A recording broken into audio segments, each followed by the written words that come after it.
The broadcast is now starting. All attendees are in listen-only mode. Ladies and gentlemen, good evening. Welcome to Sporty's free webinar series. I'm your facilitator this evening. My name is Eric Radke. I'm Chief Instructor at Sporty's Academy. Your host this evening is going to be Bret Koebbe. I'm going to talk a little more about Bret in just a second. Our topic tonight, advanced iPad flying, is when we started exploring this topic, goes back several years ago. Who would have thought that in 2014, late 2014, we would still have all these new things to talk about, but certainly from a hardware perspective in the iPad and all the great new features that the app developers continue to provide to us, we continue to have a lot of great topics to talk about. Advanced iPad flying, this is certainly geared towards, again, those who have been using the device, and we hope to provide some additional insight, techniques, tips on how to get more out of your device. A lot to cover tonight, so I'm going to spend very little time on an introduction. I do want to mention just a couple of housekeeping items. Number one being we are recording tonight's presentation. So not to worry if you miss a point, if you need to step away for just a second, you'll be able to check back in our webinar archive, sportys.com/webinar, and you'll be able to review the video recording as many times as you would like. So, and that will be available within a couple of days at the conclusion of our presentation this evening. Also, throughout, feel free to field questions or submit questions via the GoToWebinar software, and we will do our best to make time at the very end for Bret to answer some of those, although my guess is many of those questions will be answered along the way. So with that, I am going to turn things over to Bret Koebbe. Bret is a senior flight instructor and vice president of video production at Sporty's Academy. Again, resident iPad expert, editor of iPad Pilot News. And with that, Bret, I know you have a lot to cover. I'm going to hand things over. Good evening and welcome. Eric, thank you, and thanks for the introduction. As Eric mentioned, my full-time position is there at Sporty's Pilot Shop at the Claremont County Airport in Cincinnati, Ohio. We have a lot of fun there with product development, and as Eric mentioned, I produce a lot of our videos here at Sporty's, and a lot of those are now on the iPad, so the iPad really has taken over in terms of how we deliver our media, and then also how we fly within the cockpit, which we're going to talk about this evening. Just to give you a little background on my iPad history, we bought one brand new in 2010 when they came out, and really since that day on, I haven't touched a paper chart since. Use it as my primary display of information in the cockpit, and use it in every type of aircraft between a RV-12 light sport aircraft and a Cessna Citation, which we fly regularly here, and it works well in all those aircraft, as many of you already probably know.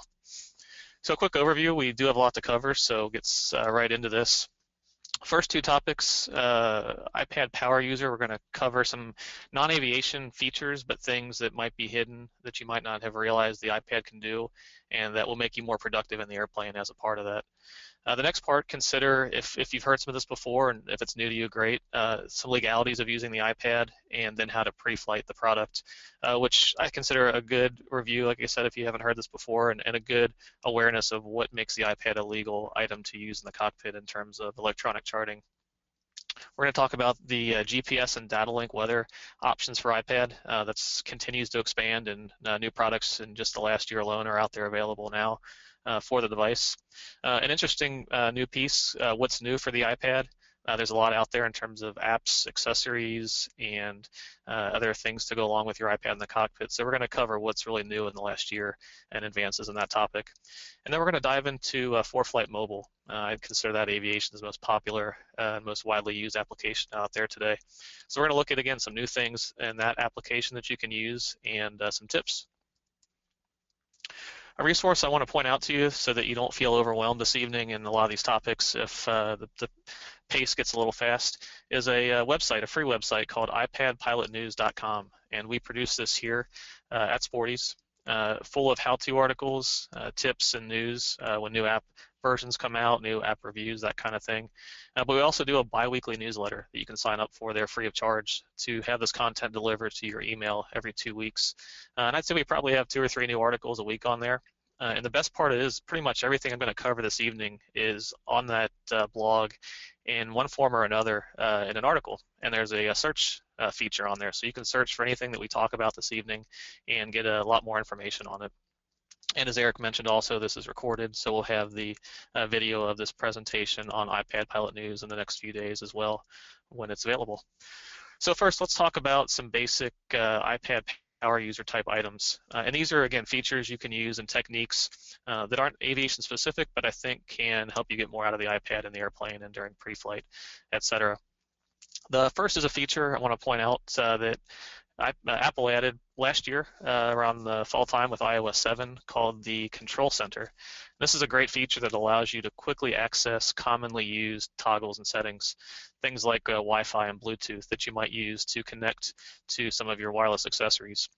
And the way you access this is to swipe up from the bottom of the screen and physically put your finger on the bezel of the iPad and swipe up, and that will display that control panel there. Another nice feature here is it's a quick way to adjust your screen brightness, which can be very important in the cockpit, both in terms of dimming it at night to prevent it from ruining your night vision, but then also during the daytime dimming the screen can help you conserve battery power. So there's no excuse for not having a quick access to adjust that brightness setting there. So another shortcut is if you take your finger on the screen and place it right in the middle and swipe down, it will reveal what's called Spotlight, which allows you to search anything on your iPad. Most likely your common apps are probably in your bottom tray there of commonly used apps or in a folder. But there's times I'll find that I know I have an app that I don't use very often, but I have it buried in a folder somewhere on a third or fourth screen and it's tough to find. What you can do is place one finger in the center of the screen and swipe down, and it'll reveal a keyboard and you can start to type. And as you can see there in the top of the list, I searched for the word pilot, and it revealed several applications that had the keyword pilot in the name or in a subcategory of that application. It allows you to find those applications very quickly. When you're at home on internet connection, you can also use it to search the web, search your contacts, etc. But I think it's a really handy way to find items on your iPad, especially when you get maybe 40 or 50 applications installed on there, and you might lose track of where they're at on your screen.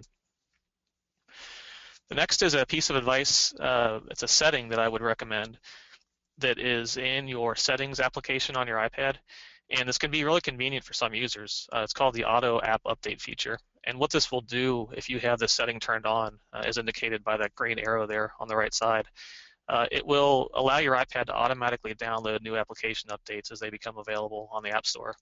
App updates are great. There's nothing wrong with them, but in my opinion, I think it's something you want to control on your iPad. As a new version of ForeFlight or Garmin Pilot, whatever it might be, becomes available, I think it's important that you become aware and personally download that yourself so you can be aware of the new features and what you're getting into. The worst thing that could happen is an app would auto-update on its own, and let's say it maybe wasn't stable or didn't work out the way you expected, and to get into the airplane only to realize it doesn't work then because the application didn't install properly or whatever it might be. So to access that feature, again, go to your settings app on your iPad, scroll down to the iTunes section on that left-hand panel there, and just verify in that automatic downloads section there that the updates are turned off if you so choose. Another helpful shortcut feature, we're used to using one or two taps on the screen for zooming in or panning around. There's actually a feature built in that you can use all four fingers, or five really for that matter, to do a couple tasks that you might do very often. So one way is to take your hand on the screen, as you can see in the picture there, and pinch in. And what that will do is temporarily close that application down and bring it back to the home screen where you have all your icons. Basically the same accomplishment as pushing the home button at the bottom, but again, a shortcut. If you take all 4 or 5 fingers again, place them on the screen and swipe up, that will reveal that multitasking bar that you're probably used to tapping the home button twice to reveal, where it shows you all your recently run applications. And then finally, if you, again, put your hand on the screen, swipe left or right, that will switch between applications that you've previously had open. So a great way to switch between, say, your navigation application and maybe a checklist app that you've had open recently without having to close one down, search for that icon on the home screen and reopen it. So a good way to switch back and forth between multiple apps. Another shortcut, this has been around since the iPad was released. It depends on how you use your iPad. Some people still like to use websites in Safari, for example, to do some weather briefings. Here we're showing an example of the Lockheed Martin Flight Service Station website, 1-800-WX-Brief. But what you can do, say you want to save a screenshot of that because you don't have internet connection available in the cockpit, is if you press the home button, the bottom right there, and the very top power button, push those simultaneously. You will see the screen flash white, and the iPad will then save whatever's on that screen as a photo that will then be stored to your Photos application as a screenshot. So maybe if you use flightplan.com and you want to save your nav log or some NOTAMs or some special instructions from an email, maybe, great ways to save that data so that you can read it in the airplane when you don't have the internet connection available. Another item, especially as applications start to become more and more data hungry, we get new chart types to download and new features. These applications can start to take possibly upwards of 16 gigabytes or more. And that can eat up a lot of your storage, especially if you have maybe a 16 gigabyte or 32 gigabyte iPad, and along with other media you might have on there. And so you're at a point you want to download some more data, maybe some terrain data or international chart coverage in your app, but your iPad says, hey, there's no more room available. You need to delete something first. When that happens to me, what I'll typically do is go to that Settings app again on your iPad, the little gear gray button, and go to the General section using the navigation on the left side of the screen. And there you'll see an option for usage, and that's what we're looking at on the screen there. So it's telling us that we currently have 8.5 gigabytes available, and we've used 19. But then it lists all your apps and how much space they're taking up. So it's a good way when you want to do some housekeeping to clean up some apps that maybe you don't use or that are taking up space that aren't really important. Come check out this list first before you start randomly deleting applications on your iPad. Along the same lines, battery usage and battery life is very important to us as pilots, especially with the iPad and the airplane. And there are certain applications and processes that can take more power than others. And what Apple did with the latest iOS 8 release, which came out, I think about a month ago, maybe 2 months, is they put a new feature that monitors your battery usage, in particular individual applications. So you can see what apps are really power hungry and how they're affecting your use. So you can make changes to them, maybe in terms of turning off their background notification features and how they can use your iPad without the application actually running. So you can see there it's showing us in the last 24 hours that ForeFlight was using 40% of our power consumption, and goes down the list from there. So a lot of times what you'll find is typically for your cell phone, let's say, that has the same feature, that has a wireless connection, or if you have an iPad that has a cellular data connection, that is always checking for, let's say, emails or updates to a Wall Street Journal, something along those lines, that you can turn that notification off and extend your battery life. One other area there towards the, just above the battery usage, it has a suggestion. Right here in this case, it says battery life suggestions. That's going to monitor your usage and give you some tips based on how you're using the product of how you can make your battery last longer. And in this case, it's telling me that I leave my brightness up high all the time, probably when I don't need to. So suggesting to reduce that screen brightness. So a helpful tool there that you can check out in your settings. This is one of my favorite new features in iOS 8. Probably one of the main tangible things that you can start using and seeing on a daily basis, and they're called widgets. And the way you access these is to put your finger on the very top of the screen, and by that I mean on the bezel up here, not just the screen itself, but up by the camera, and slide down. And what you're going to reveal is a new feature called widgets. And by default, you'll probably see a temperature, the calendar that you have set up on your iPad. But if you scroll all the way down to that list under that Today section, you'll see an Edit button. And that Edit button allows you to add widgets based on applications you currently have installed. So you don't download widgets separately from the App Store. They're kind of like a supplemental view to applications you already have installed. So what I showed you are a couple examples here. On the left side, there's a calculator widget, which is very handy because, again, you can be in your current app, say ForeFlight, in flight, and slide down and have access to a quick calculator. That's very handy. Say you're trying to figure out how much fuel you need at your next stop or something along those lines. When on the ground, when you have an internet connection, there's a weather radar option. That's part of the Weather Underground application that you can display that widget. And another one, I kind of like this one, I think was $1 or $2. It's called the battery widget.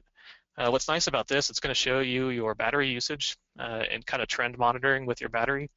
But it's also going to give you an estimate based on current usage how much longer your battery is going to last. So in flight, as you probably know already, when using your iPad with a GPS or ADS-B accessory, you're really only looking at 4 to 6 hours of battery life. And so you may want to know how it's trending currently with your screen brightness, etc. So you can simply slide that widget down from the top of the screen, and if the life is less than the amount of flight time left, then you obviously need to make a change, either to plug your iPad into power, maybe turn the screen brightness down, or put it in standby mode also when not using it. But a great battery evaluation tool right there in that widgets view. So keep an eye on those. Not every app has a widget, but again, once you slide that view down, scroll to the very bottom and hit edit, and you'll see any applications there that allow for widgets. And they're outside of features like this too. Wall Street Journal, Weather Channel, etc. have those too. ESPN for score updates. So a wide variety of different applications there that you can display widgets. So let's talk about legalities, a very important topic with the iPad and something that you want to review every single time when thinking about using an iPad in the cockpit. And for the point of this conversation, we're going to assume that we're all flying Part 91, flying general aviation piston engine aircraft. Now, as part of the iPad, what we really got sold the product to pilots initially was the ability to display charts, airport diagrams, sectionals. That alone made the iPad worth it. Everything we can do now is just icing on the cake in terms of weather features and checklists, etc. But what we really want at the end of the day is to stop carrying paper charts and have it all digitally on our iPad for many reasons. And because of that, and the ease that the iPad delivers that content, displays it, makes it easy to update, I would definitely say that more pilots today are flying with current charts than ever before, because there's really no excuse not to have that current information when updates are made available so easily in the app themselves. So when talking about legalities, the first thing you want to consider, and this goes for any electronic device that you bring in the cockpit, whether it's the iPad or a Garmin handheld you may have used in the past, but that's to consider FAR 9121, which relates to portable electronic devices. And as we all know, we need to verify that there's no interference with the navigation, communication systems, and that matters during all phases of flight. Typically, most important would be for IFR pilots in the approach phase, making sure there's no interference with our navigation equipment. And there's really not been a whole lot out there, reports from pilots of these devices causing any issue. As you well know, if you fly on the airlines, the major airlines now are allowing use of iPads and electronic devices during all phases of flight as passengers. And really in the cockpit too, there's no interference issues for the majority of aircraft, but you still need to check it just to make sure there's nothing unique to your airplane before using this product. The next is the couple advisory circulars, and this is really what brings the meat of the authorization or allowance to use these products in the cockpit. And there's two out there. It really breaks down based on what type of operations you're flying. So the top one, AC 91-78, applies to Part 91 general aviation piston operations. For those flying turbojets or commercial operations, aircraft over 12,500 pounds, you have a couple more hoops to jump through. You have to look at AC 120-76C for pilots flying that type of airplane. And it's not all just commercial operations. Again, it's turbojet and any airplane over 12,500 pounds. So you're going to want to review that one in more detail. But for now, we're going to look a little more closely at AC 91-78. And I'm not sure how many ACs you read, but they're typically way overdone, complicated, hard to read, and not always common sense. Well, this one actually is pretty straightforward. It's worth a quick read if you get online to the FAA's website and look this one up. And I think it's worth doing. I think it's only 5-6 pages maybe, and it's actually spelled out in pretty plain English on what it takes to use an iPad, and they refer to that as a electronic flight bag, EFB, in the airplane. So first off, they have different classes of EFBs, or electronic flight bags. If you hear the term Class 1, that's what the iPad is categorized as. And that's really any product that you buy at a store, off-the-shelf product that you add your content to. And they say that content needs to be the functional equivalent of the paper reference material. Again, pretty common sense there. So that's where applications like ForeFlight and Garmin and WingX make it very easy for us to deliver the VFR and IFR charts on the iPad. And obviously, it's the direct content right from the source at AeroNav at the FAA, so we're getting the official charting information and databases. So common misconception is you have to have backups, and that's not true. The AC does not require a backup for these kind of operations. They recommend it, and I would as well as a Part 91 iPad pilot, but you don't have to have it. So you're completely legal to take off VFR or IFR with your iPad, current charts, and one iPad. Now, I'd still recommend a second source, whether that be paper, if that makes you comfortable, possibly a second iPad, second Android device, maybe even, or what's most commonly used from what I see pilots are doing is a iPhone. A subscription to most of these applications includes both access to your iPad and your iPhone. So why not load up just the essential information on your iPhone? In that rare case where the iPad were to fail or become inaccessible, you have the data you need on your iPhone. And that really is a practical solution and something that you're going to have with you all the time also. Another statement they put in the AC is to use it first during an evaluation period with paper still available. Again, another common sense item. In aviation, we typically do training and we get used to things by either having a safety pilot or some kind of backup.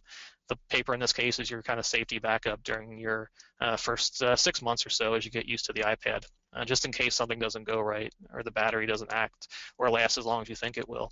While you gain that experience, you still have the paper available, especially important for IFR operations when the approach charts and things like that are pretty important for getting back on the ground.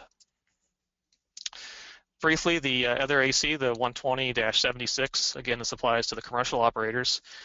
This is where you'll hear things about rapid decompression testing, and this is where you need to have a backup EFB. And I don't want to confuse it here, but in case you do come across somebody that says, oh yeah, you need to have two, you need to have paper, you need to have all these other things documented, that applies to those commercial operations. I will point out, if anybody is in that boat flying that type of aircraft, you do need to specify all this and have it all laid out as paperwork on your aircraft. At Sporty's, we do have a consultation service where we'll walk you through all that step by step and get a packet ready. And if you do need authorization from your FAA inspector, we will be happy to work you through all the paperwork with the inspector as well. So a good solution there for easy introduction and application of iPads into the business jet environment. Next part we'll talk about is the iPad pre-flight. Very important. Just like you pre-flight your airplane every single flight, it's very important to lend that same care and preparation to your iPad before you take it out and use it as an essential piece of equipment on your flight. So we're going to go through a checklist here about 8 items. Again, don't feel the need to write all this down. This is an article and checklist format on iPad Pilot News, but here we'll talk a little bit more about each detail and what the steps are you need to get your iPad ready.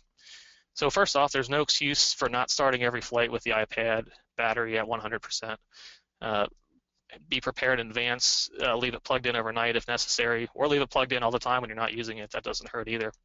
But you're going to read that the battery gives about 8 to 10 hours of use from Apple.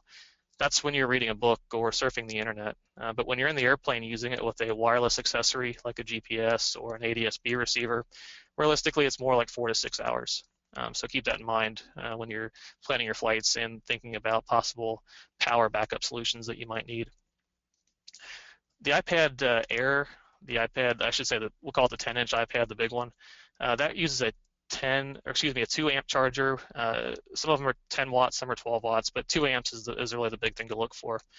And that's important because a lot of us have iPhones also, and the iPhone uses traditionally a 1 amp charger. It's a little bit smaller. And that's just fine. That'll still charge your iPad, but at a much slower rate. So make sure to get in the habit of using the charger that came with the device that you bought. You can't do any damage by using any of these chargers with any of the other devices, but you're not going to get the optimum charging that you would if you were to use the actual power adapter that comes with your products. It takes about 4 to 6 hours to charge a completely drained iPad, so keep that in mind if you're doing a lot of quick turns and you need a lot of extra power out of your iPad. And as I mentioned, it's okay to leave it plugged in when not in use. You're not going to do any damage to the product or decrease its lifespan, so I think that's a good habit to get into, is just to leave it plugged in all the time. And again, the iPad mini, the smaller 7-inch iPad, only uses the 1 amp charger, which is the same as the iPhone. So it's not all iPads use the 2 amp charger. But the reason I bring it up is you might need to buy an aftermarket charger at some point, or a replacement, or maybe a cigarette lighter type for your car. Just remember, if you do have the big iPad, that you need the 2 amp version of that charger. Next step is to make sure that your application is up to date, and you do that in the App Store on your iPad. This is a very important step, not only just to get the new features of your product, but as I'm sure as many of you have updated to iOS 8 in the last month or so, there have been an insane amount of updates from applications to fix bug fixes, they say, in the application updates. And that's important. Obviously, we want to have the most stable version of the app possible when we go flying. So before every flight, the night before, just go in there and check the App Store to make sure you do have the latest version. Now, it's very important after you install that update, keep an eye on it, especially your primary navigation application. And after it finishes installing, go in and run that application right away while on the ground in the comfort of your home or the office, the FBO, wherever it might be. But make sure it functions normally. Make sure all your data is still there. Make sure nothing got deleted. It's pretty rare for all that to happen, but every once in a while you hear of the Apple servers acting up and not delivering the data properly, and you might have a dysfunctional app then installed. And the only way around that is to completely delete it and reinstall it. And you don't want to find that out in the airplane. So anytime after you do an update, just go ahead and run it once just to make sure that everything is still there as you expected.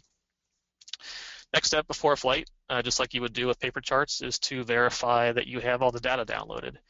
Again, there's no excuse with these kind of products now not to have the latest charts and databases installed, because you literally press one button every 4 weeks and the iPad does the rest. You walk away from it, come back an hour later, and you have all your new data. One thing I'll point out, which is nice to know, is that an app like ForeFlight will install and store 2 sets of data. So let's say actually today is the changeover point for the next set of data. If you went and installed, let's say on Monday or Tuesday, and hit the download button to install the next cycle, ForeFlight will keep the existing cycle and then download the new cycle and store it in the background. And then at the 9 Zulu changeover point today, the application would automatically switch over to the new data, and you'd be seeing that. Now, with that, that requires twice the amount of space. So you might not always be able to do that if you're storing the entire country and you have a smaller storage capacity on your device, but the app will tell you that if that's the case. But if you do have the space, go ahead and do that 3 or 4 days in advance before this Thursday changeover point when the new data goes into effect. For those using ForeFlight, they added a great new feature several months back called the Pack feature. And the way you access that, when on the Maps page, you'll see in your route editor button, you'll see a little red exclamation mark right there. And then there's a little suitcase button at the bottom right of the route editor. And again, the little red exclamation mark means you have data or charts you need downloaded for the trip that you have planned. In this case, we're looking at Claremont County to Oshkosh. And so what that does is evaluates your route and tells you any charts that you still need to have downloaded for that flight. It makes it very easy. It gives you this pack button here in the lower right. Press that, walk away, and you will download all the charts you need for that trip. It'll also download the weather that's current at that time and any NOTAMs, so that when you're up in the airplane, you can review that information. And NOTAMs is the big one. You'll get your standard weather briefing, but the NOTAMs won't be actually saved in the airport section of the app. Well, this will take care of that for you if you didn't check it in that location. But when you're in the air flying, you'll have that all saved on your iPad, again, which is important when you don't have an internet connection in the airplane. Check your backup source. Again, I think an iPhone's a common solution here, but any backup source you might have, make sure you have that ready, charged, and current with databases. Load any favorite airports ahead of time. Again, probably your departure and destination airports, and that takes just a simple tap of that star button up here in the top where the red arrow is to favorite that airport, which will allow you to quickly access it in this favorites list here in the airport section. For IFR pilots, go into the plate section, and just like you would typically do with paper, you can organize your approach charts and departure and takeoff procedures, airport diagrams for a particular trip, all into one convenient binder. And you can set up multiple binders for multiple trips if necessary, but a great way to keep all that data organized and not have to go searching for various pieces as you need them for each phase of flight. Next step is to configure your wireless radios, meaning the iPad's wireless radios. And this really does 2 things. A, it reduces the potential for any interference. Things like cellular data, leaving your cell phone turned on can cause some static or interference in your headset or intercom system. But it's also going to maximize your battery life. By turning off things like Wi-Fi or Bluetooth that you don't need, it's going to make your iPad last longer. So the basic gist of this is to connect to whatever device you need, whether it's a Wi-Fi Stratus or a Bluetooth dual GPS, but then go in and turn off the things you don't need. Turn off the Wi-Fi or the cellular data so that you're not using those features extraneously and reducing the total life of the battery. Now, one thing I'll point out, that note at the very bottom, for those that are flying with the iPad that has the cellular data, that also has the GPS antenna built into it. Turning airplane mode on which a lot of people will do as a pre-flight step to turn off all the wireless radios. Remember, when you set airplane mode on, that also disables your internal iPad GPS. There's no way to turn it back on. So if you're going to use your GPS built into the iPad on those models that have the Verizon or AT&T cell data, make sure to leave airplane mode in the off position. And the last step, the pre-flight, after you touch your iPad screen and make all the settings and configuration changes, make sure to go ahead and clean it. Very important to have a clean screen, makes it easier to read. But what you're also going to find is, especially in bright cockpits and sunny cockpits, it's going to allow you to lower the screen brightness because you're not going to have all the dirt and dust causing interference with your viewing angle, etc., to view the screen. So take a minute, wipe the screen down with a microfiber cloth or some cotton cloth, whatever it might be, and it'll really, again, make it easier to read in the airplane, and more importantly, allow you to lower the screen brightness down to let the battery last longer. So we're going to go into some GPS and weather options next. These are ways to really enhance the capability of your iPad. But before we go further, we're going to bring up a poll here to kind of gauge the audience and see what you're currently flying with your iPad.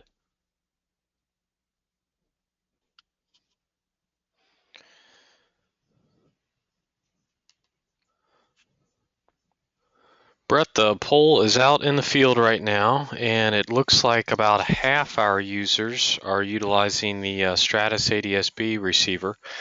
And let's put another third in the category of none. The iPad is all I need. Okay. Good. So that helps out a lot. So when it comes to accessories, there's really three categories I like to consider when flying with the iPad. And you don't need any of these, but a little consideration and some thought ahead of time on some of these will make your flying a lot more convenient and protected and productive. The left side being backup power, and this can be as simple as a $15 cigarette lighter, like you see there in the bottom left, that will plug into your 12 to 28 volt port in your aircraft. That example, again, only $15, has two USB ports, so you can plug in your iPad and an accessory. And those are both 2 amp charging ports, so they can give you extra juice for any other accessories you might have. If you don't have that option, then you have a battery backup to look at. The example up in the top left, let's say around a 16,000 milliamp hour battery that is about 3 times the size of the iPad's battery, has 3 2 amp charging ports. So that's a great insurance plan to keep in your flight bag to plug your iPad in if it were to drain more quickly than you expected. But a good option, again, for those that maybe might be flying on longer trips. But I like to really consider it more as an insurance policy to verify that if you did forget to charge it all the way, or if it ran down more quickly than you expected, or if you had to divert and you had to make a pit stop somewhere and stop for weather, that you can extend the life of your iPad without requiring any other external power sources. The middle category is the GPS ADS-B category. GPS, I think, is an essential tool, and you can add that to your iPad for as little as $99 with a product like the dual GPS. And from there, you can expand on, that we'll talk a little bit more about, is the ADS-B accessories that will deliver wireless subscription-free weather to your iPad in flight, which is really a great safety tool in flying. And then the last category, which we're not going to get a whole lot into in this discussion this evening, but that's mounting options. Anything there from the top right, which is a kneeboard option, a wide range of kneeboards from very thin and minimalistic designs to those that clamp to your aircraft, maybe via the yoke or the glare shield, etc. And for mounting options, I really recommend going online. You can check out sporties.com. We've got a wide variety of different options for different aircraft types, and we explain there what we think works best for different types of airplanes as well. So check that out if you're in the need for some kind of mounting solution. In the meantime, though, let's talk about the GPS briefly. So again, there are models out there that have the GPS built into it, and those are the ones that are the cellular data models that have the AT&T or Verizon service. But for those that don't purchase that option, you can still add GPS to your iPad. And you really have 2 options. You have an option on the left side there that will plug into the bottom of your iPad and the charging port. That's made by a company called Bad Elf. And that product there, just right around $100, will plug right in and deliver a very accurate WAAS GPS source to your iPad. Now pay attention, based on the iPad model that you have, the example we're showing here on the left side of the screen is the Lightning connector. That's for the newer iPad Air and the newer iPad Mini models. If you have an iPad 3 or older and you want to add GPS, your connector port's a little bit wider. It's the 30-pin connector. You're going to make sure you get the Bad Elf 30-pin connector for your iPad to add that GPS information. I'd say the more popular option and probably more convenient, so you don't have a device sticking out of your iPad, is to use one of these wireless Bluetooth GPS options made by companies. Dual, of course, Garmin, the GPS leader, makes them, and then Bad Elf makes the Bad Elf Pro GPS receiver. At the end of the day, once they're connected, they're all going to deliver great performance. You really can't differentiate one being better than the other, but they're all great products in the $100 to $150 price range to, again, add GPS to your iPad. So the next popular item, and this has really taken off in the last couple of years as the ADS-B network has been completed across the country, is to use a wireless receiver. An ADS-B, as many of us know and hear in the news pretty regularly these days, is required for air traffic control. So we need to have an ADS-B out transponder by 2020, and that's a whole other topic in itself. But part of that ADS-B system that is being broadcast from those ground stations is a subscription-free weather information service that basically is sent all across the country, and all you need is a wireless receiver in your airplane, a non-certified wireless receiver to pick up that information, and then it will transmit it to a compatible app on your iPad in the cockpit. These will also do a traffic display with some limitations, but you will get a traffic picture, and I'll leave it that will be a complete traffic picture. As long as you have ADS-B out in your airplane, you will get all that information. If you don't, it'll be somewhat limited. But they also have a GPS built into them, so you don't need another GPS source. And many of them now also have AHRS, which is an attitude and heading reference system. So it's going to deliver a backup attitude indicator to your iPad. And these are all battery operated, so they're portable devices you can just stick on a suction cup on a side window or on a back seat and get that information delivered to your iPad. So a common question about ADS-B is that it's inferior because it's ground-based and it's not satellite-based. I consider that to be a common misconception. The country is pretty much covered with these stations. There's a couple thin spots in some of the more remote areas, but even in those thin areas there, the gray spots in the Dakotas and something out in Utah, as long as you're up at altitude, you're still going to probably get reception there, up above 10,000 feet or so.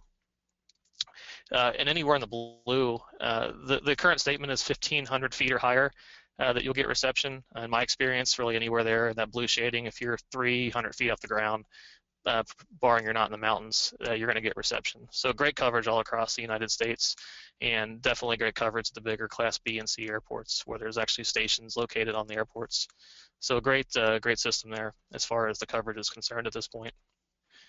So the nice part about it is you're going to get a great weather picture. Most important, and I'd say most commonly used, is that radar picture. Here's a couple examples on some flights we were on with ForeFlight and Stratus. It's not real time. I mean, you have to remember it's probably 5 to 10 minutes old, practically speaking, but it gives you great situational awareness and a big picture of your flight and how you can start planning way in advance to get around weather. Where before we were pretty limited and just had to rely on a XM type satellite service system with a monthly fee. And again, the beauty of this system is there is no subscription. Once you buy the product, you have access to the data from then on.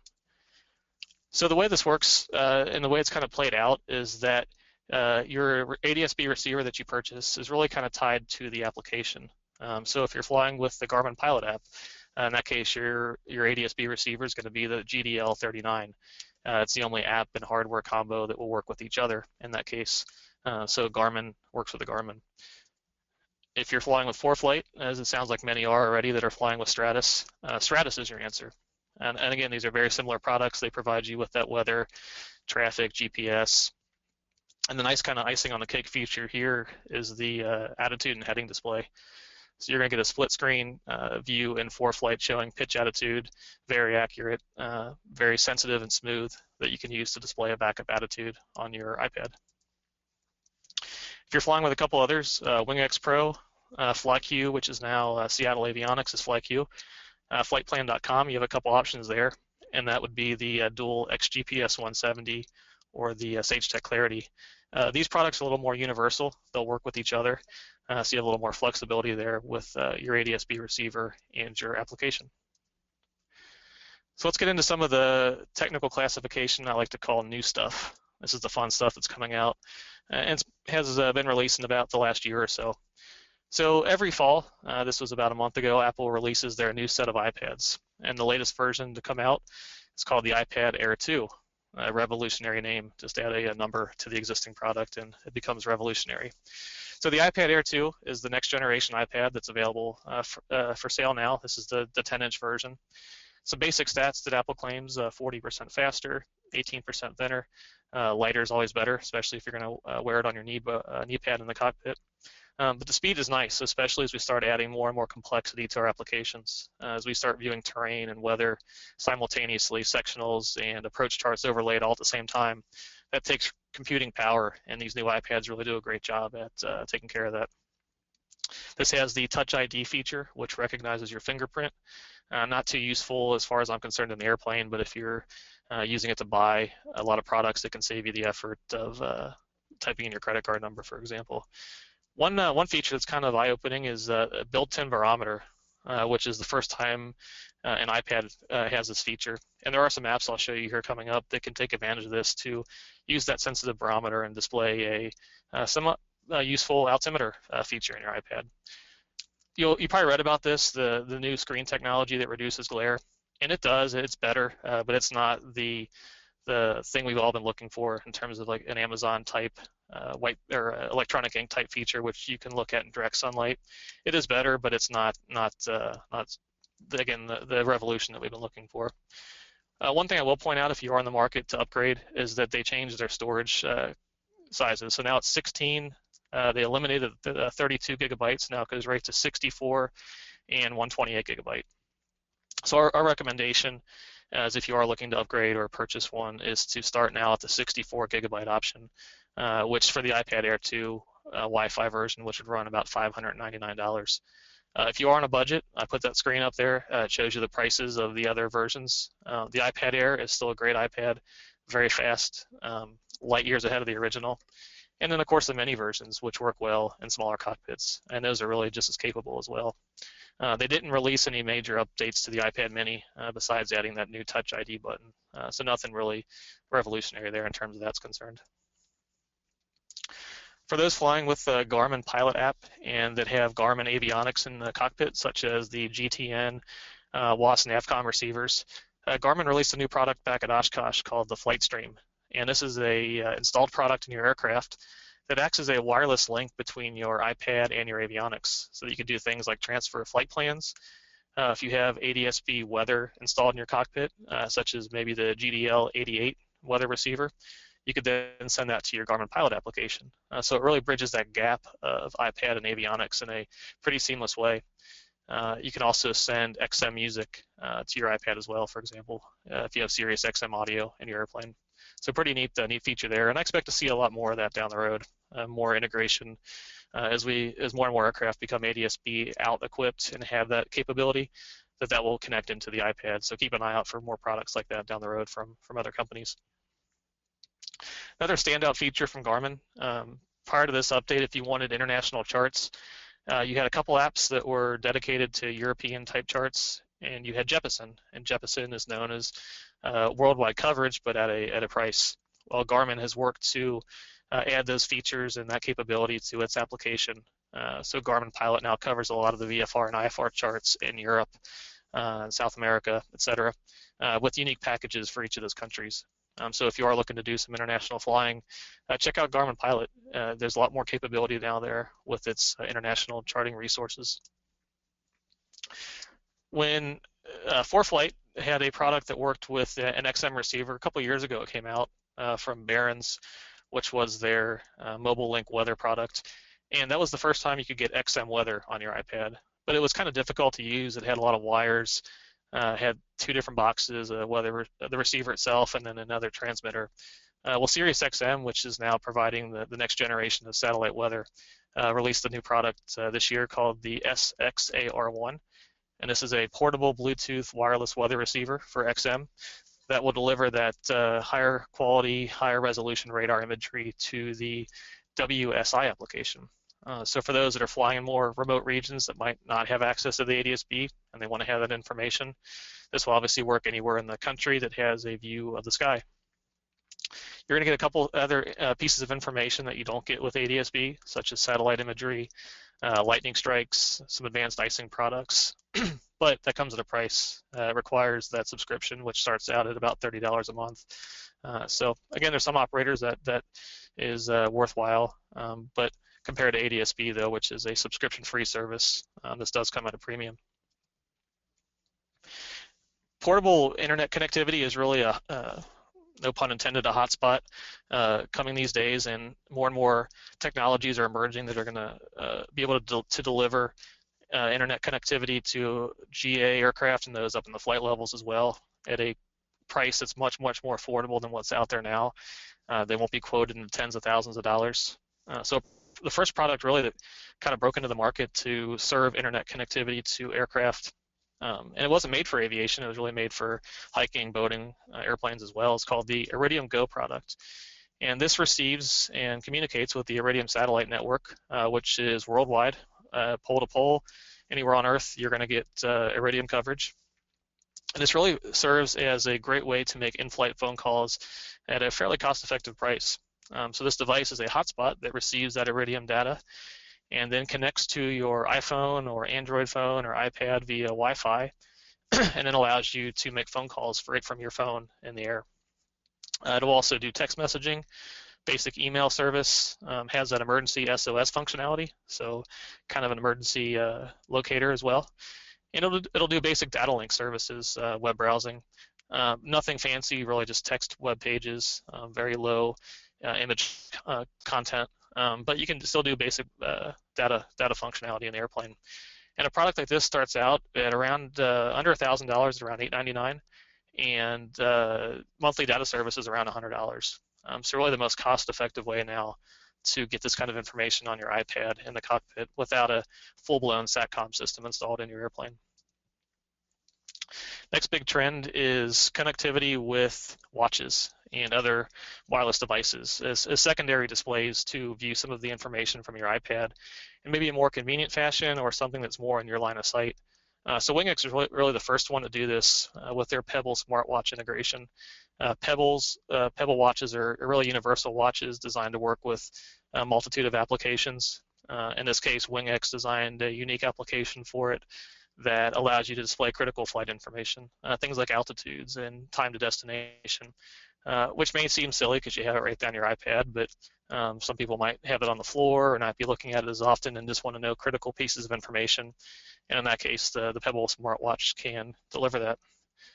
So as many of you know, the Apple released their watch or announced it a couple months back.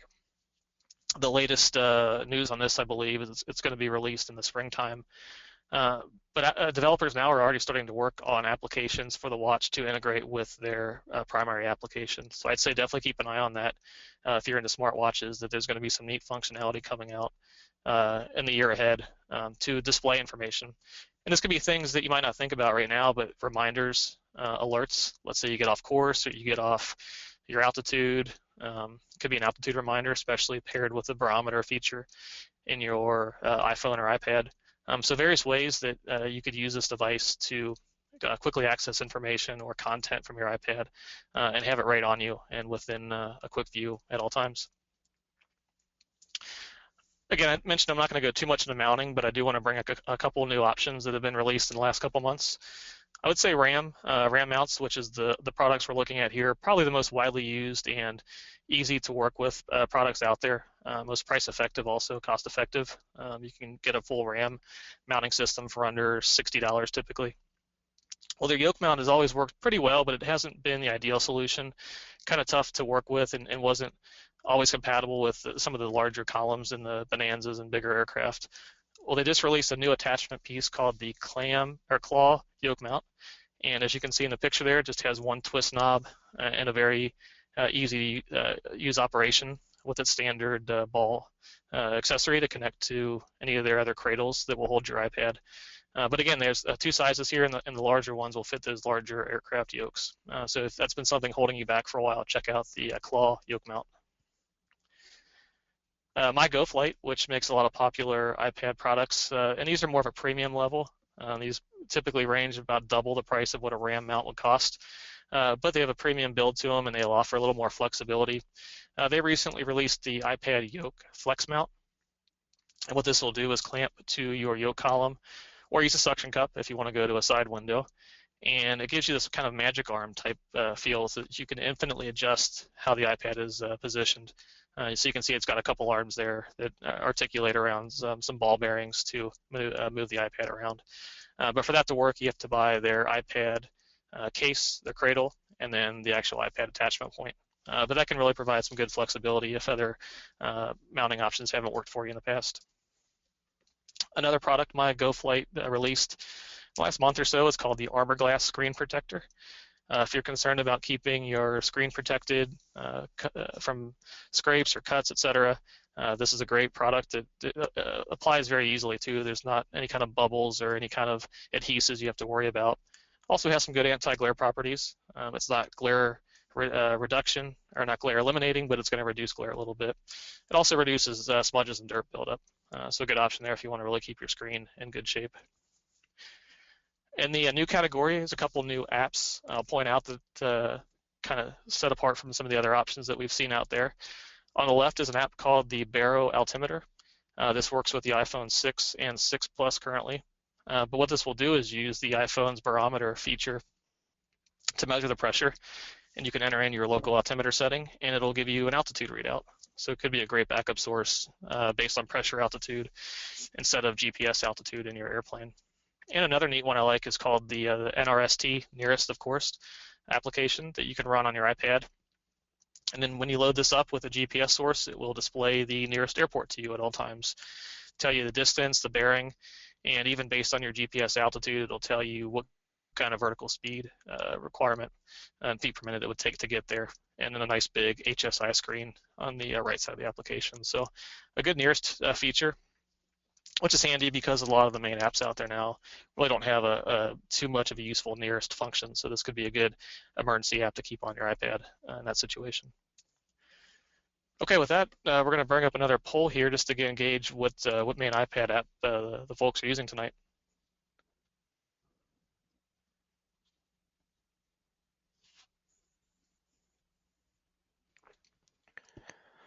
Brett, the poll is in the field. And I'll give just a few seconds for folks to respond. It looks like right now it's very close to 90% that we have on with us are ForeFlight users. Garmin Pilot is coming up in a distant second. Okay, good. Thank you for that. So from there, we're going to move in talking about ForeFlight a little bit. We're going to kind of break this into two steps here. We're going to first look at what's new with ForeFlight Mobile.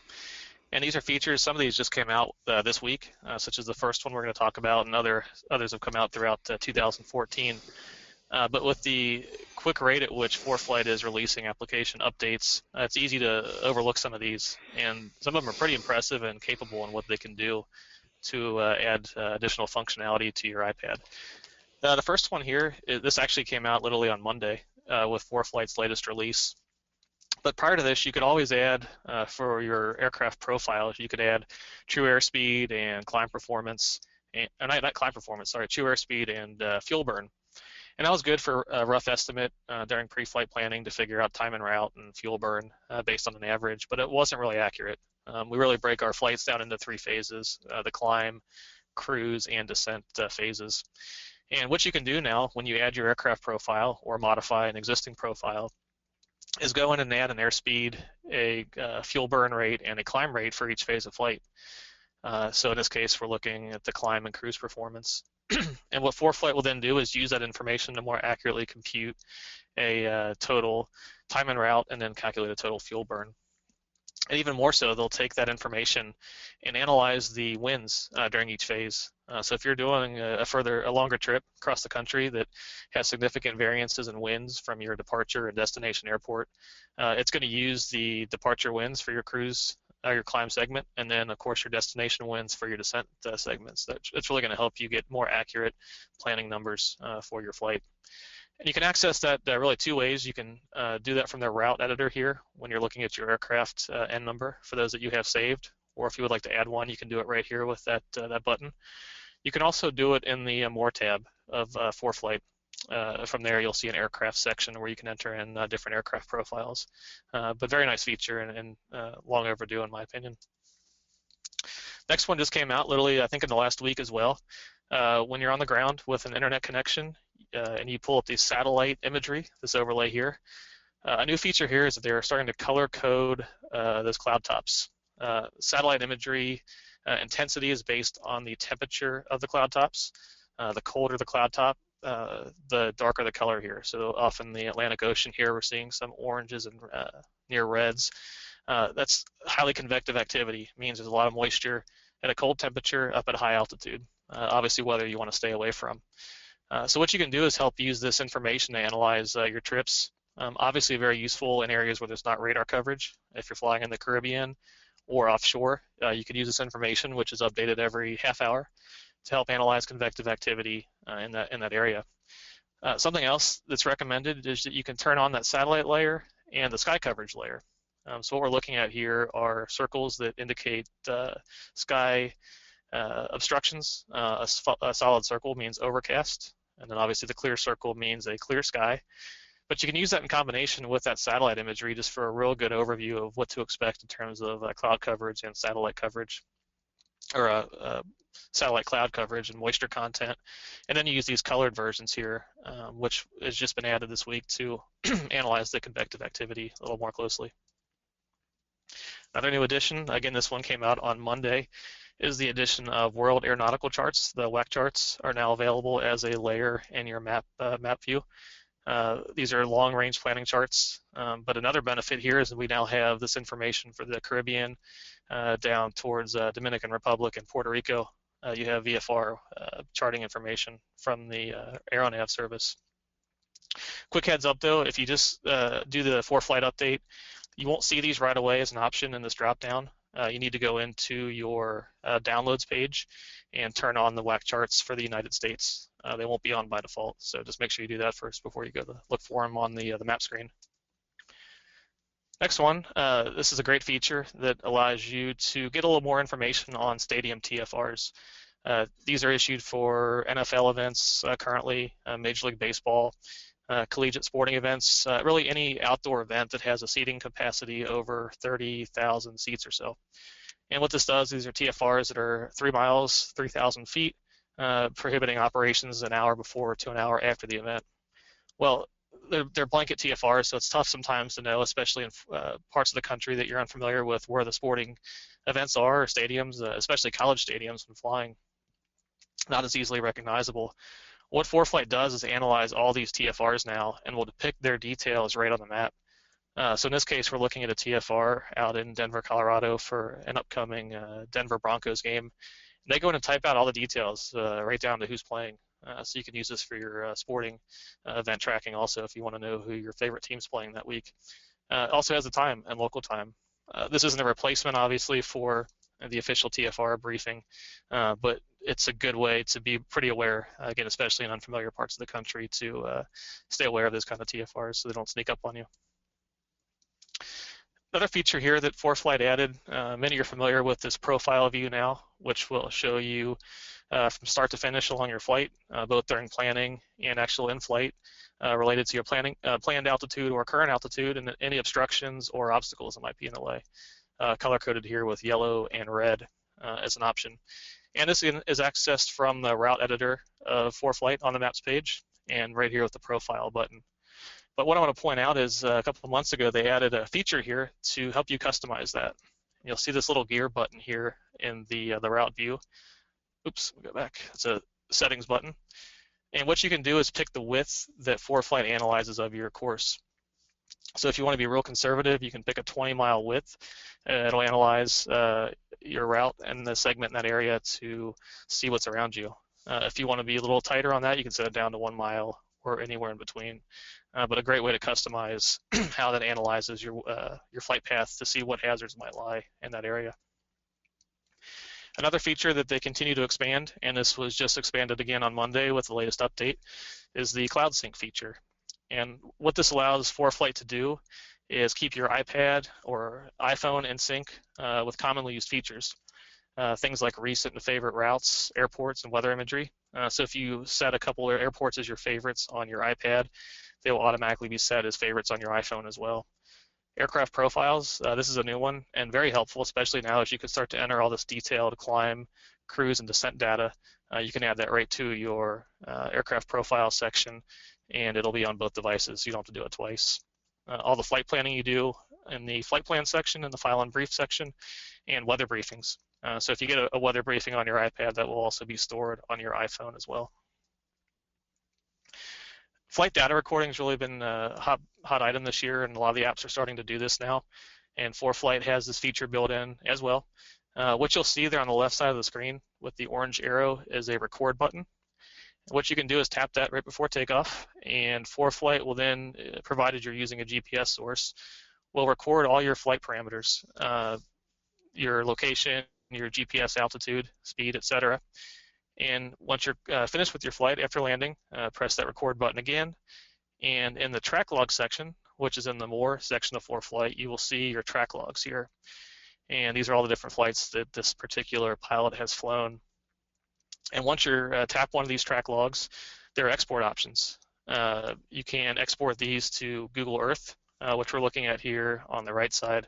You'll need to have that application installed on your iPad, but you can see a 3D representation over satellite imagery to see what your flight looked like. A great tool for flight instructors to debrief with students, and a kind of an interesting way to keep track of as a logbook also, keep track of your flights. For those flying with Stratus, there was a firmware update released on Monday as well with the latest version of ForeFlight that you can update your Stratus firmware, and that will turn Stratus into a flight data recorder, which will continuously record up to 20 hours of your flight data. Basically, anytime it senses GPS motion, it will start recording. Again, another way to record your flights, log them. Nice thing about this is that it will automatically start recording. So maybe you went on a flight and forgot to hit the record button in ForeFlight, this will do it automatically. So when you go back into ForeFlight with it connected, you can then sync your log off of Stratus back to ForeFlight and then do the same things we talked about before, such as Google Earth or email it to somebody, however you want to manage that data.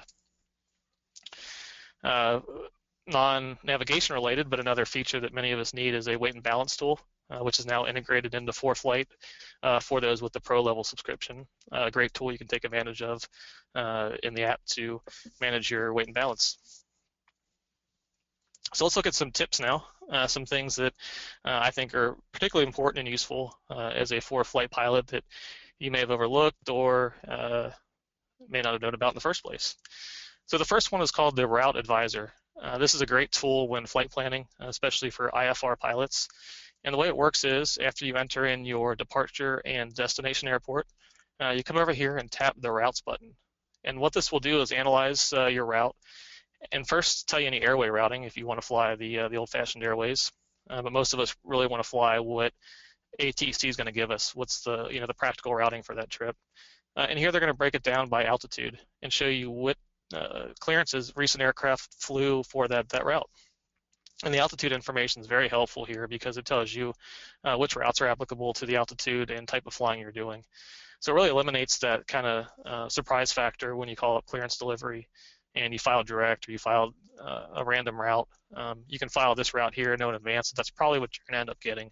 Makes the flight planning and the clearance process a lot less stressful. Along the same lines, you can add procedures to your route.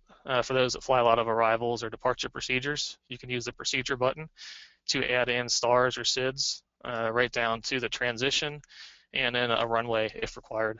So it eliminates the task of entering a lot of VORs and waypoints for arrival and departure procedures. When it comes time to pick an altitude for your flight, your best option here over on the left side of the screen, again after you have your route decided, type this altitude button right here, which will typically have a number in it, and it will analyze your route of flight and tell you based on the different altitudes and the winds, which one's going to be the best for time and fuel burn for you to decide. And again, this is going to analyze this based on all that climb and descent performance you entered also. So if you're a fast climbing aircraft, you might have different values here than maybe a single engine aircraft that takes a little bit longer to get up to altitude. But a great evaluation tool when analyzing an altitude to pick. On a practical note, when you're actually in the airplane now, so you have say a semi-detailed flight plan with some waypoints or maybe a departure procedure, and you take off, and a lot of times ATC will clear you to join an airway, or they will clear you to join a segment of a departure procedure. And what you can do instead of going direct to a waypoint, let's say we're looking at here between this Lucille and PXT VOR. Let's say that's an airway there, and ATC cleared you to join that segment. What you can do is tap the arrow there between those two fixes, and it'll bring up this window here. And what you can tap then is fly leg between Lucille and PXT, and ForeFlight will then set that up for you to intercept. So a great way to actually have ForeFlight mirror the flight that you're actually flying in the airplane on your actual panel mount avionics.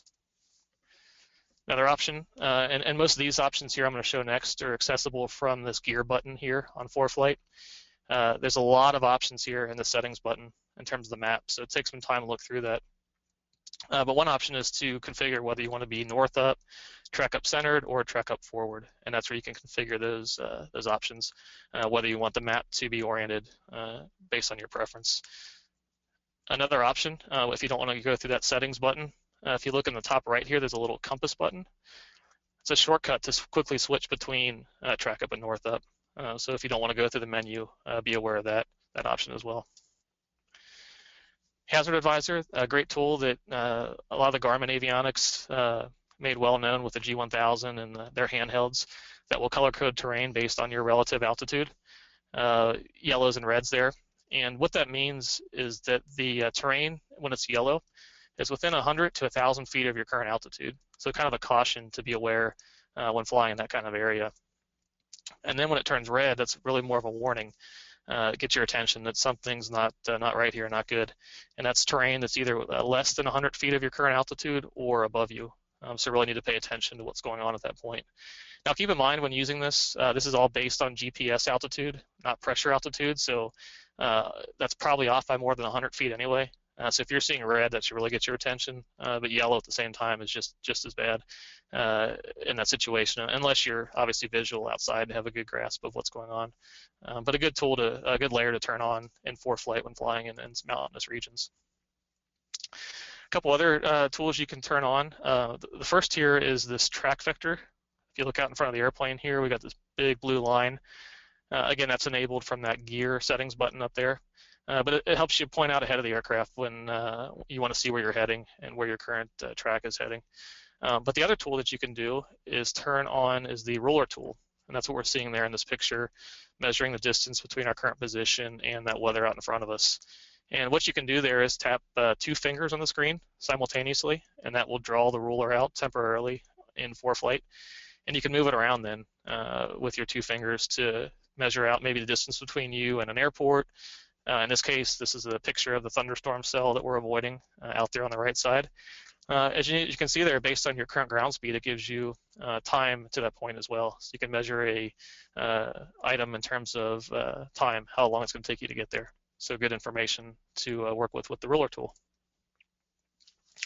Another favorite feature of mine in ForeFlight, especially as an IFR pilot, is the chart overlay feature. And that allows you to overlay the approach chart right on the sectional or IFR and route chart. So for some really good situational awareness, to keep track of where you're at in your flight and how the approach is going to affect that. This left side here was a flight going into Maryland I took about 2 months ago, getting set up for an ILS. But it really helped analyze, and we probably knew this anyway, but it helped analyze what side would be the better vector for the approach. As you can see on the northwest side there was the better option. But a lot of information right there at your fingertips for decision making that we didn't have prior to a product like this. Another one is the auto taxi airport diagram feature. And what this will do is after landing, when you slow down, I think it's around 30 knots or so, based on GPS ground speed, a pretty high workload time as you are pulling off the runway and running after landing checklists. It will automatically show the airport diagram, if there is one for the airport you're landing at, in ForeFlight on the iPad. So as you taxi off the runway, you will look down and see the airport diagram. And if you have the pro level subscription, you will see your aircraft on the appropriate taxiway. It really makes getting taxi clearances easier at that point when you see that information, but saves you the workload of having to put your head down in the cockpit and pull up that chart. And if you're not seeing this now, just make sure that that setting is enabled by going to the More section of ForeFlight, into the Settings section, and there's a setting there called Auto Show Taxi. And speaking of that, the Settings section of ForeFlight keeps getting bigger and bigger. There's probably 50 items in there now, as a testament to the amount of features and capabilities of the app. But it's worth spending some time on the couch one day when you're bored. Go through some of those settings and see what's available there. I bet you'll find some new features you didn't know about. Again, things that you can change, like your track vector, the settings on that. You can adjust range rings around your airplane, audio alerts, adjust a lot of these other features we talked about, like the syncing and cockpit sharing features, and a lot more, more that we could ever talk about tonight. But do some armchair flying with ForeFlight in that settings section and go through that, and you'll probably find some features you didn't realize were there. The another overlooked section of ForeFlight is the document section. Of course, you can bring your own PDFs into this, any airplane manuals you might have. But there's also a lot of good supplemental data built into ForeFlight already.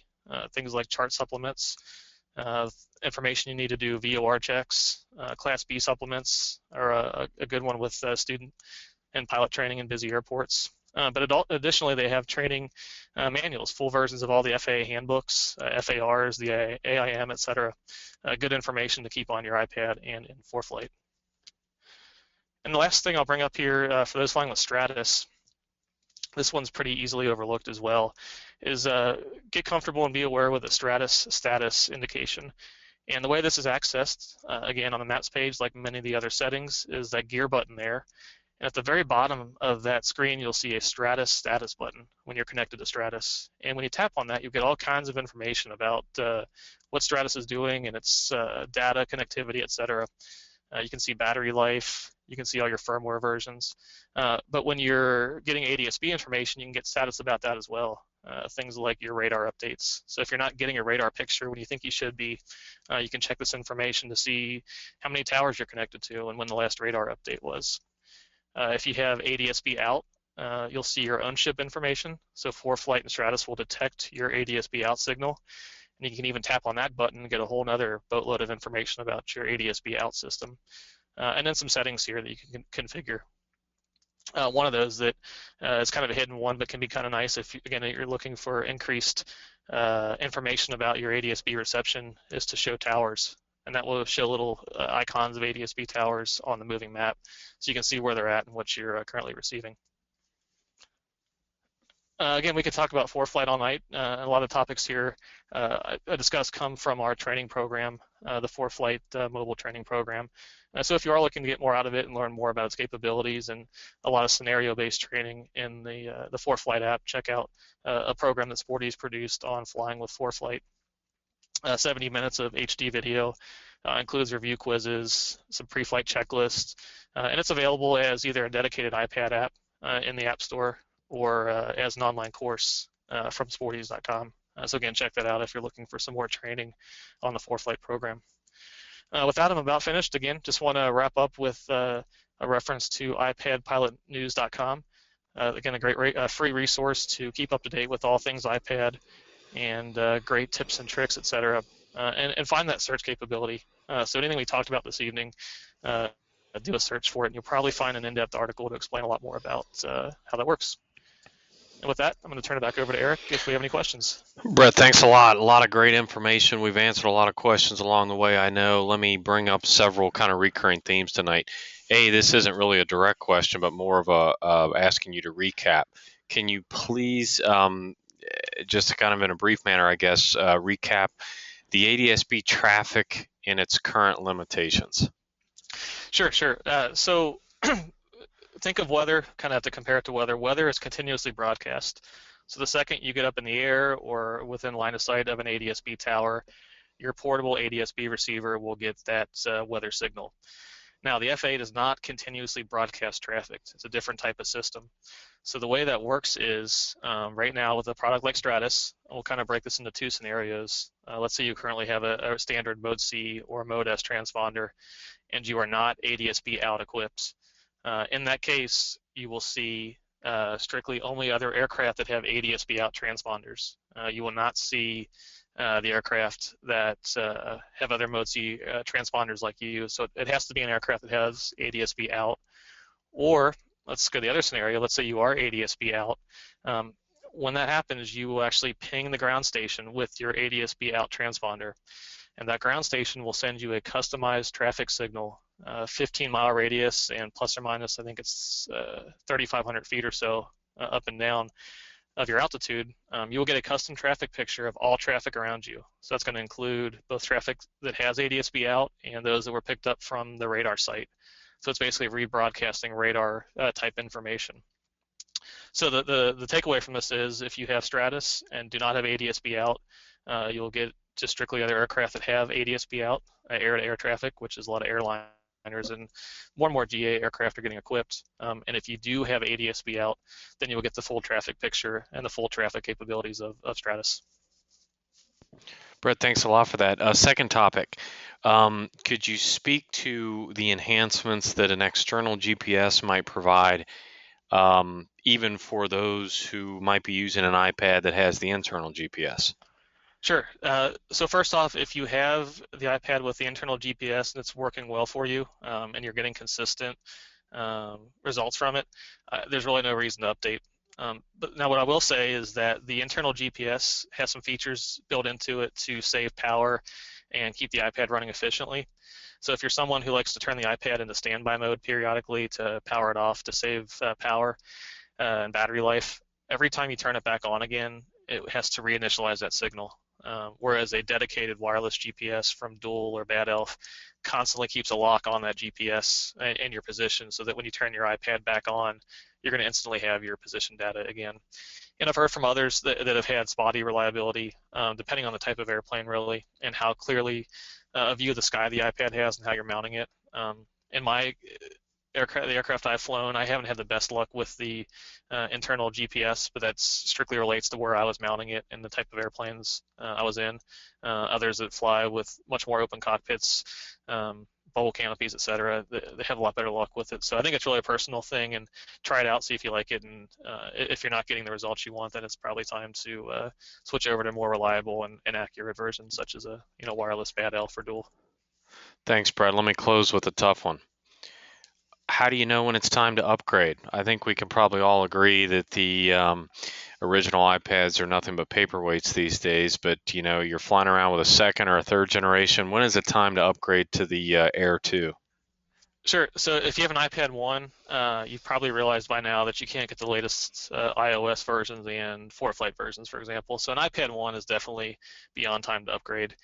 And really, for that matter, the iPad 2 and 3, the weight and the thickness, and then you're probably starting to experience decreased battery life.